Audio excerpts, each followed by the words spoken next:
O tema que eu quero conversar com você é graça sobre graça. Estamos falando já há alguns dias sobre a abundante graça, amém? Onde abundou o pecado, superabundou a graça. Lembram disso? O poder de Deus se aperfeiçoa onde? Nos seus dons, na sua inteligência, na sua capacidade. Aonde é? Na sua fraqueza. Queridos, isso é graça sobre graça. Escuta isso, a verdadeira fé, ela não está vinculada a tempo. Não está vinculada a tempo. A verdadeira fé não está vinculada à força do pensamento. Mas sim, a verdadeira fé está baseada ou vinculada no foco. Onde você está pondo o seu foco? Onde você está olhando? E o foco certo para se ter uma fé verdadeira, genuína, inabalável, é você focar em Jesus. Jesus é o centro, Jesus é o teu foco, Jesus é quem você deve olhar, Jesus é onde você precisa focar. Ok, queridos? Quando Jesus, em João, no capítulo 8, Jesus estava ministrando isso, ele estava conversando com seus discípulos, dizia, pois, Jesus aos judeus que nele creram. Então haviam judeus que estavam crendo em Jesus. E ele diz assim, se vós permanecerdes em mim, na minha palavra, verdadeiramente serão meus discípulos, ou sois meus discípulos. No versículo 32 ele diz, e conhecereis a verdade. Agora, olha aqui para mim, pense num detalhe. Ele estava falando para judeu. E o judeu, ele conhecia a palavra de Deus, a lei, que era a verdade para ele. E Jesus vem para os judeus, ele vem para os homens que tinham conhecimento, e ele diz, vocês precisam conhecer a verdade. Vocês precisam ter informações da verdade. E os judeus, para ele, essa notícia, essa palavra, era um confronto, porque eles diziam o seguinte, não, mas nós já temos a verdade. A verdade é a palavra, é a lei, é o Torá, são os mandamentos. E Jesus diz, não, se vocês conhecerem a verdade, essa verdade vai libertar vocês. Amém, queridos? Queridos, existe Jesus, quando a minha fé é focada em Jesus, quando a minha fé é voltada para Jesus, existe uma promessa de liberdade, libertação, grilhões sendo quebrados, maldições sendo desfeitas, liberdade tomando conta da minha vida. O foco certo. Queridos, olha em João capítulo 1, versículo 16. Pois todos nós recebemos da sua plenitude graça sobre graça. O que João está interpretando de Jesus, se você olhar um pouquinho nos versículos acima, ele diz assim, o verbo se fez carne, habitou entre nós, e vimos a sua glória, glória como do unigênito do Pai. E também no versículo 14 ele diz, e todos aqueles que o receberam, deu-lhes o poder de serem feitos filhos de Deus. E, pode pôr no 16, pois todos nós, diga assim, todos nós, recebemos dele, da sua plenitude, graça sobre graça. Alguém ilustrando esse texto, ele explicou, ilustrando isso, usando as ondas de um mar, ou as ondas de um rio, quando está agitado. Se você observar, se você lembrar agora das ondas do mar, uma vez observando, é como se fossem camadas, não é verdade?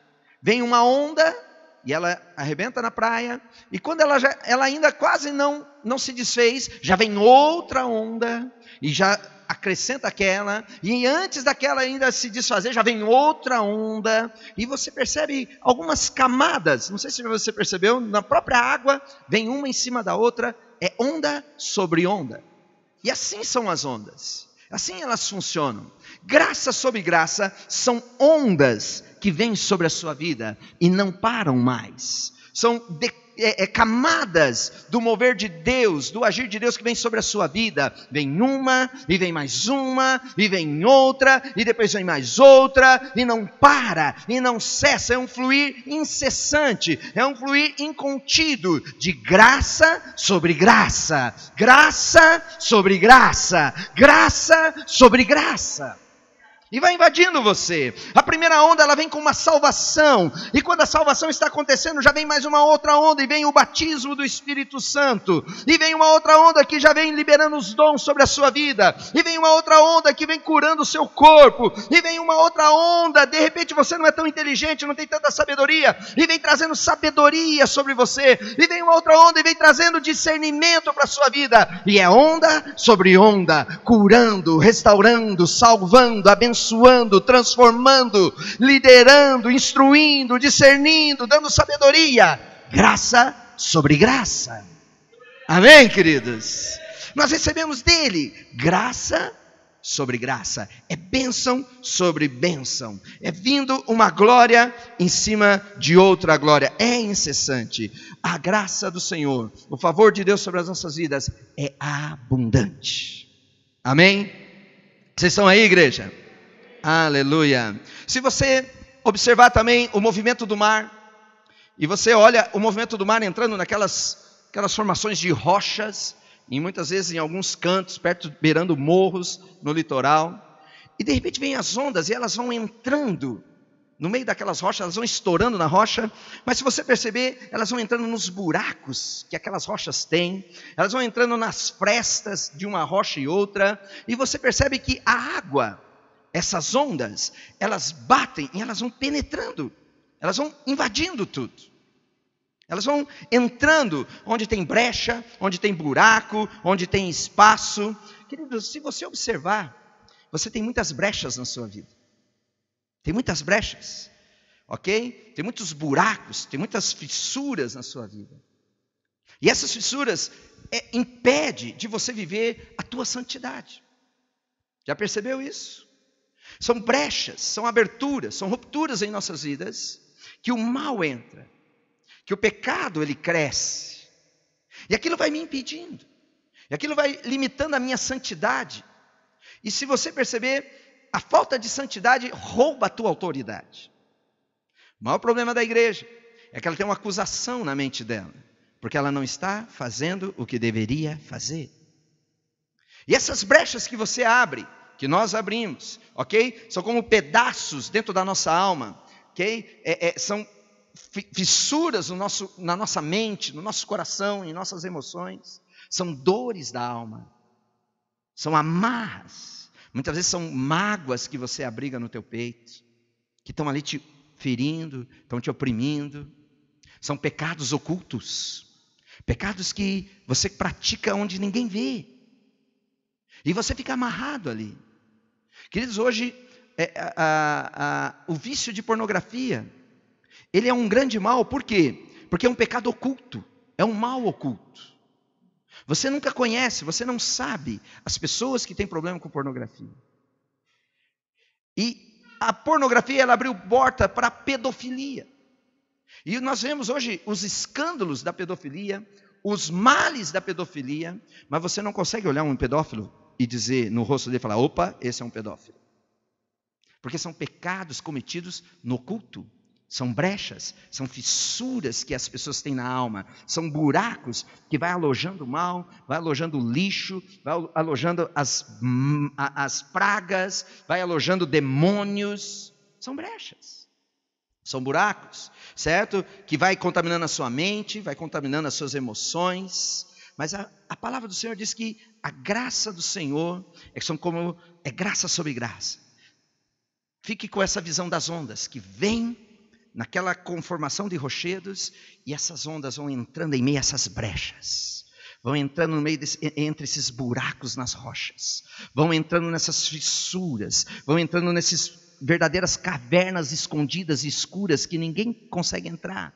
E as ondas vão entrando, e as ondas vão lavando, e as ondas vão invadindo, e as ondas vão purificando, porque é graça sobre graça, é graça sobre graça, entrando nas barreiras do teu coração, nas brechas que você tem feito. Amém, queridos? Querido, a palavra holy no inglês, que é santo, interessante que ela vem, no estudo da palavra, ela vem de uma outra palavra, que é holy, no inglês também, que dá a ideia de inteiro. Então, para a tradução da Bíblia no inglês, quando ela trabalha o termo santidade, ele está relacionando a santidade a algo inteiro, a uma inteireza. Há uma invasão da presença de Deus inteira na sua vida. Há uma manifestação da glória de Deus que vai por toda a sua alma, sua mente, suas emoções, ok? Vai invadindo você, vai tomando a sua vida. Então a santidade, ela depende que a graça de Deus invada toda a tua vida, todo o teu ser. É interessante que o apóstolo, quando ele fala disso, apóstolo Pedro, na sua segunda carta, ele diz assim: antes, crescei na graça e no conhecimento. Diga assim: crescei na graça. Quando você olha a Bíblia falando sobre Jesus, a Bíblia diz que Jesus estava cheio de graça.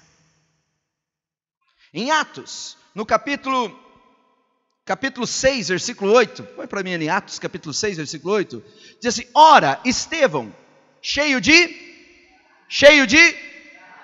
graça e poder, fazia prodígios e grandes sinais entre o povo. Agora veja bem, o apóstolo Pedro diz: você precisa crescer na graça. E nós vemos esse exemplo do apóstolo Estevão, que estava cheio de graça. Desculpe, não era o apóstolo, era um diácono. Estevão era um diácono, estava cheio de graça. Ouça isso, é interessante. A graça, ela tem medidas. A graça, ela é por medidas. Então muitas vezes, eu consigo andar e receber a graça do Senhor, que é a minha salvação. É o perdão dos meus pecados. Tanto que se eu fizer uma pergunta, eu acho que eu não vou errar. Quantos aqui, se porventura tivesse um mal súbito e morresse agora, iriam para o céu? Levante a mão. Deixa eu ver. Vai, não tenha vergonha não. O céu é legal, não dá medo não. A maioria, né? Eu sei que você ficou meio tímido. Mas por que você vai? E alguns não levantaram, não por vergonha, porque também tem dúvida. Mas a graça que me dá certeza de que eu vou para o céu é uma medida que me dá salvação. Agora, a igreja ela não hesita, ela não tem dificuldade em crer que ela vai para o céu. Mas perceba que a igreja ela tem dificuldade em crer que ela vai ser curada de uma doença. Ela tem uma medida de graça que garante a sua salvação.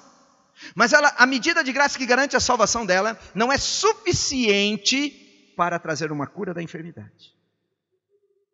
Ela tem uma medida de graça que garante a salvação da sua alma e o perdão do seu pecado. Mas ela não crê numa medida de graça que pode libertar ela de um vício.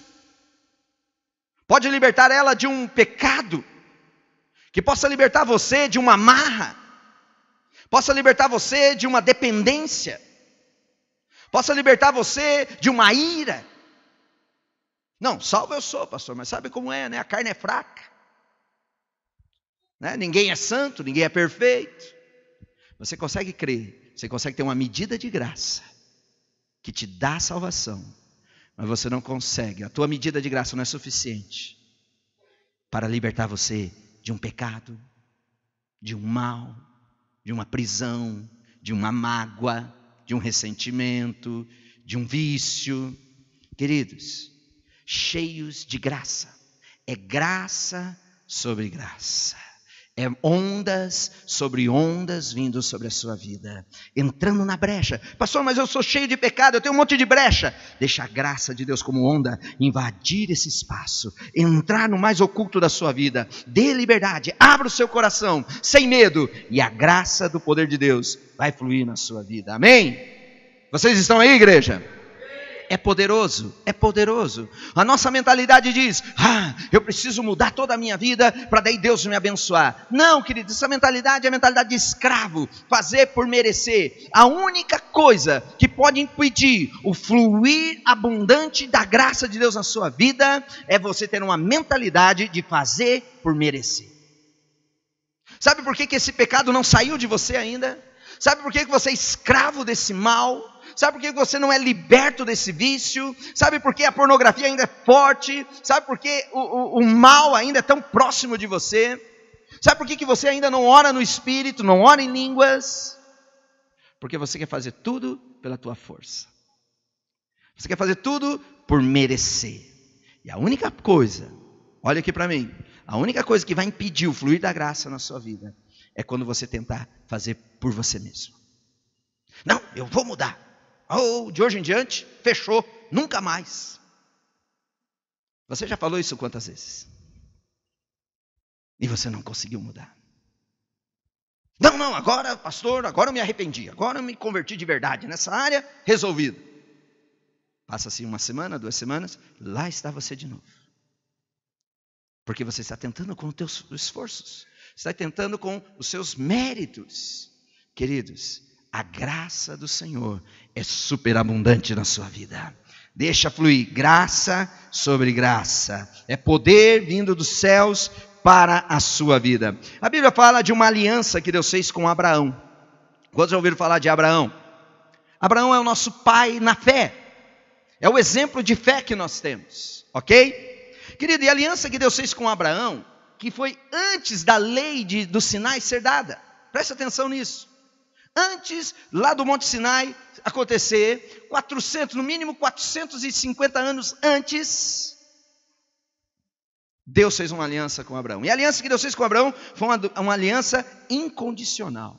Porque ela não estava baseada na bondade de Abraão, mas na bondade de Deus. Não estava baseada na fidelidade de Abraão, mas na fidelidade de Deus para com Abraão. Amém? Abraão teve seus filhos, teve Isaac, Jacó. E na geração de Jacó eles foram ao Egito, desceram ao Egito. E lá no Egito tinha um menino, filho de Abraão, chamado José. E José conseguiu achar graça diante do faraó. E José passou a ser um grande líder na nação do Egito. Egito fala de espírito do mundo. Egito fala de influência satânica. Ok? Quando morreu o faraó, que não conhecia José, que não tinha conhecimento da história de José, e nasceu um faraó, e assumiu um novo faraó, que não tinha conhecimento de todo o bem que José tinha feito no Egito, Israel começou a ser escravizado e duramente açoitado. E esse povo começou a padecer nas garras dos feitores de faraó, com chicotadas, com trabalho forçado, com trabalho escravo, com restrições, com privações. A Bíblia diz que desde o período que morreu o último faraó, que sabia da história de José, até o dia que eles saíram do Egito, foram média de 250 anos, debaixo de maldição, de servidão, de padecer, de ser escravizado. Quantos anos você já está padecendo desse mal na sua vida? Por quantos anos essa doença está te açoitando? Por quantos anos esse pecado está te afligindo? Por quantos anos esse mal está roubando a tua autoridade? Por quantos anos essa brecha tem arrancado as suas finanças? Por 250 anos, o povo ficou sofrendo. Até que o povo começou a clamar. E começaram a clamar, e a Bíblia diz que Deus ouviu o clamor. Ouça, e quando Deus ouviu o clamor do povo de Israel, sendo açoitado lá no Egito, a Bíblia diz que Deus se lembrou de uma aliança que ele teve com Abraão. E quando ele se lembrou da aliança que era incondicional, que ele tinha com Abraão, ele mandou o libertador, Moisés, um tipo de Cristo.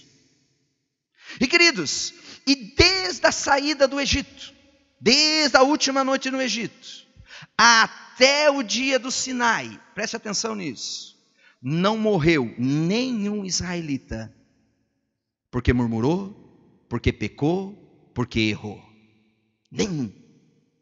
Quando eles saem do Egito, estão indo, se deparam com o Mar Vermelho, atrás o exército de Faraó, querendo matá-los, querendo destruí-los, e o povo começa a murmurar: Moisés, o que você fez conosco, seu maluco? Você nos trouxe aqui para morrer, você nos trouxe aqui para ser açoitado, agora nós somos fritos, olha o que você e o teu Deus fez. Murmuração. A Bíblia diz que Deus ouviu aquilo e olha para Moisés e diz: Moisés, põe a vara no mar. E o mar se abriu e o povo passou enxuto até o outro lado.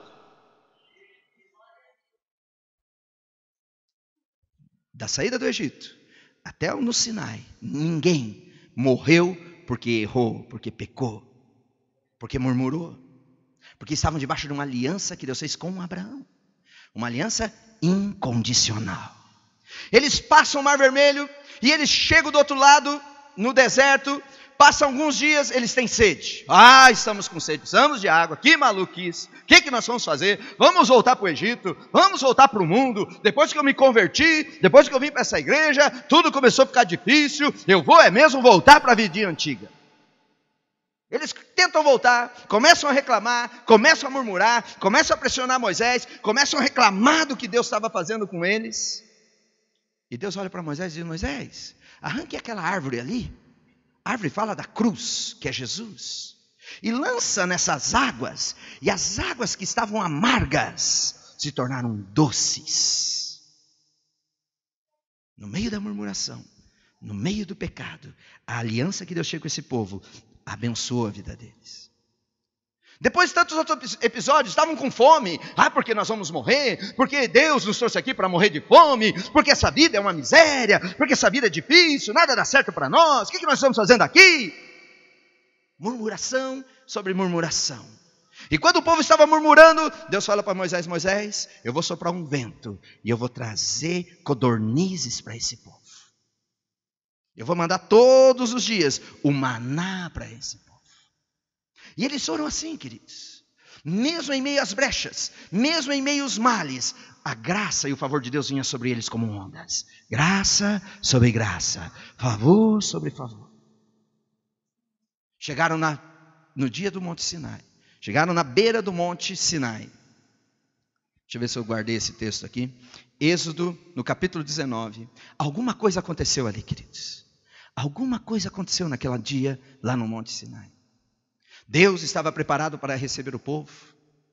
E esse povo estava vindo de uma trajetória em que Deus os abençoou, mesmo eles sem merecer, mesmo sem eles serem dignos, mesmo sem eles serem méritos. E Deus foi abençoando, a graça de Deus favorecendo, o favor de Deus vindo sobre eles.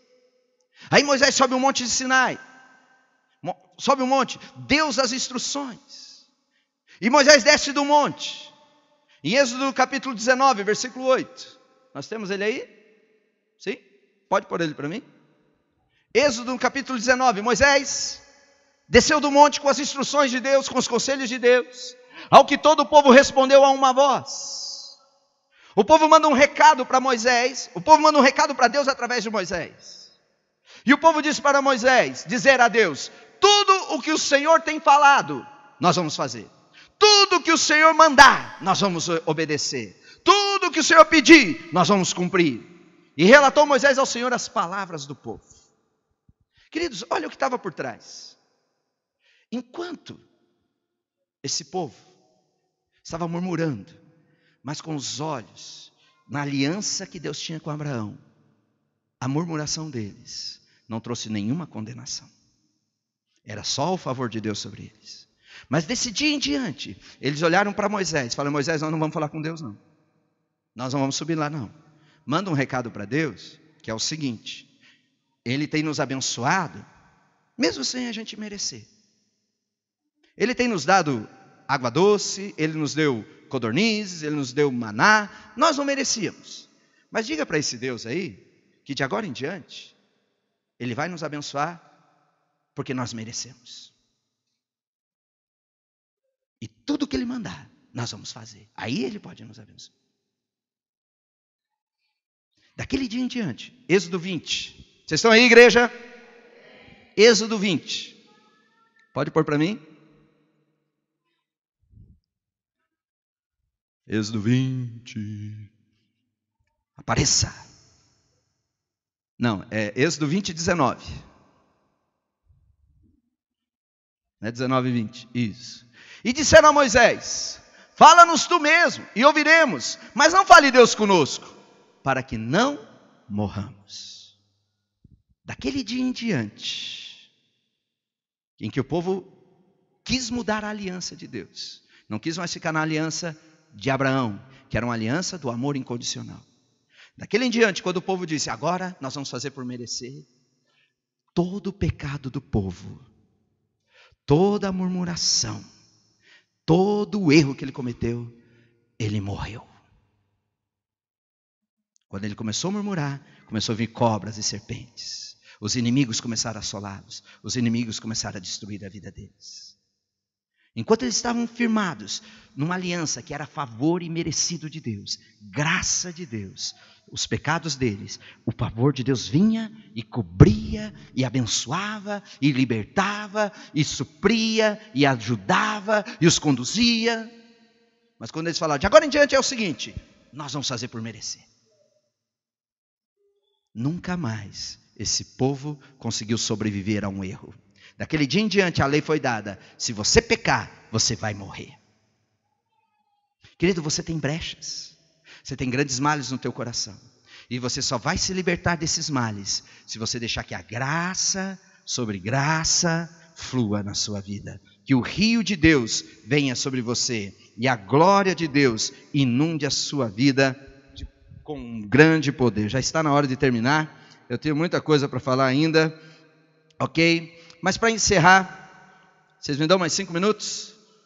Amém? Quantos me dão mais 5 minutos? Ah, então estou feito. 5, 10, 15, 20, 25, 30, 40. Já tem 2 horas aí. Amém? Olha o que Jesus fez. Nós precisamos mudar a mente. Diga, eu preciso mudar a minha mente. Como pastor, querido, eu tenho visitado a igreja, andado no meio do povo de Deus. E eu tenho visto um povo, muitas vezes, muito fraco, muito acusado. Porque ele quer vencer os males da alma pela força de vontade, pela mentalização, pelo pensamento positivo. Querido, você não vai mudar. Você não consegue. É uma natureza perversa. Você precisa da abundante graça do Senhor. Só Ele pode mudar. A Bíblia nos conta da história de João Batista, em Mateus, no capítulo 14. Como era a história de João Batista? Nos dias de João Batista, havia um rei sobre a nação, chamado Herodes. Esse Herodes era um garoto, que era filho daquele primeiro Herodes, que mandou matar todas as crianças que estavam nascendo em Jerusalém, em toda a região de Belém, da Judéia, porque ele estava sentindo que seu reino era ameaçado. Agora passou os anos, aquele Herodes morreu, estava o filho dele. E esse garoto, que era já um Herodes era um título, ok? Não era um nome, era um título, era um cargo. Estava ele lá, e ele estava tendo um caso com a mulher do irmão dele. Ele estava tendo um caso com a mulher de Filipe, a esposa do irmão dele.